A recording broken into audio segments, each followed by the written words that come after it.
ensuite, un point technique également à surveiller, c'est ta position pendant la descente. Donc les jambes bien tendues, si tu plies les genoux, on va retenir de l'eau, ça va freiner. Donc perte de vitesse, tu vas devoir palmer pour descendre, donc pas d'économie d'énergie. Et ensuite, surtout, c'est la position de la tête. Comme beaucoup de chasseurs, pareil, moi je faisais pareil au début, on a tendance à regarder au fond.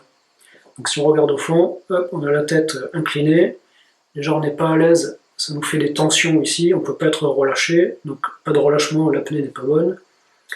Donc ce qu'il faut vraiment, et en plus, la tête en l'air, tu vas avoir tendance, au lieu de descendre bien à la verticale, tu vas descendre légèrement en biais, et tu vas perdre du temps, et donc forcément du temps d'apnée. Donc il faut vraiment te forcer à garder la tête droite à 90 degrés, comme les apnéistes qui descendent le long du câble, ils ont les yeux rivés sur le câble et il ne faut pas regarder vers le fond. Et là tu vas voir, ça va descendre tout seul, tu seras beaucoup plus relâché au niveau du cou, des cervicales, et plus détendu pour ton apnée. Voilà. Ensuite, un autre point que je voulais aborder, donc une fois que tu as fait ta descente, hop, tu arrives au fond.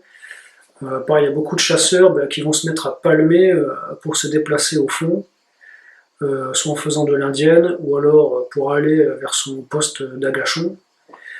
Donc là, pareil, les cuisses, gros consommateurs d'oxygène, d'énergie, donc forcément ton apnée va en pâtir. Donc ce qu'il faut, tout simplement, tu utilises la main opposée qui tient le fusil. Donc si tu tiens ton fusil main gauche, tu prends ta main droite, et tu te sers des rochers, du fond, des algues pour avancer.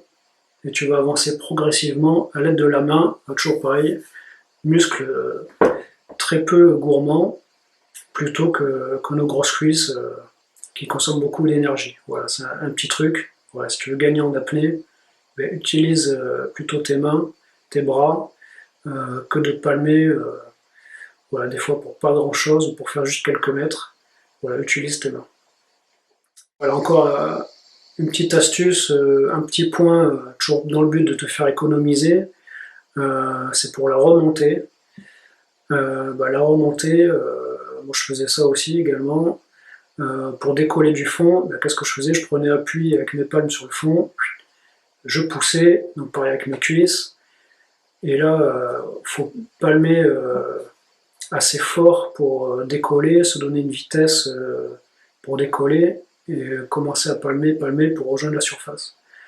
Donc là c'est une phase vraiment où on consomme beaucoup d'oxygène, beaucoup d'énergie, et là pareil, un petit truc simple pour s'économiser, tu prends appui avec ton fusil, avec la flèche, tu prends appui sur le fond, sur quelque chose de dur, un rocher, un caillou, tu prends appui, hop, tu donnes une impulsion, donc toujours pareil, hop, là c'est la partie haut du corps qui est très faible en énergie, une impulsion avec le fusil, ça te fait décoller, ça te donne la vitesse initiale pour remonter, et là tu enchaînes juste avec le palmage pour conserver cette vitesse de remontée.